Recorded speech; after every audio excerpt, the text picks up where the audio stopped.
Many times in steel structures, we have these pipes or ducts which are passing through the beams, and we need to create openings in the beams to allow them to pass through.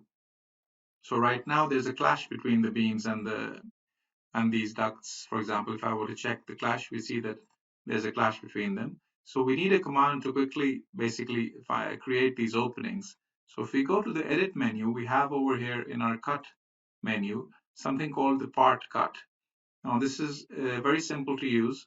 All you need to do is just select the part which needs to be cut, which in this case is the beam, and then select the cutting part, which in this case is this pipe which is going through it.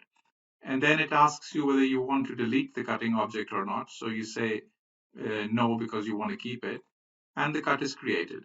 Now, the problem right now, if I were to just hide this, and let's just hide this, you will see that the cut has been created, right? Because it was a pipe with a thickness. The inside of the pipe was empty. So no cut has been created. Only this thickness part has been removed as the material. And this is not what we wanted. So to take care of situations like this, if you go back to the part cut command, there's a part cut with boundary function as well. And what that does is that it excludes any holes in that section and takes the entire outer edge of the boundary as the cutting part. So if you were to use that, it basically works in the same way. You select the main beam, you select the cutting part, you say no to the final question. But this time, if I were to hide this, if I were to say hide the selected, you will see that the entire cut has been created. And this is exactly what we wanted. But we could have, maybe this is not exactly what we want. Maybe we want this hole to be slightly bigger than this shape.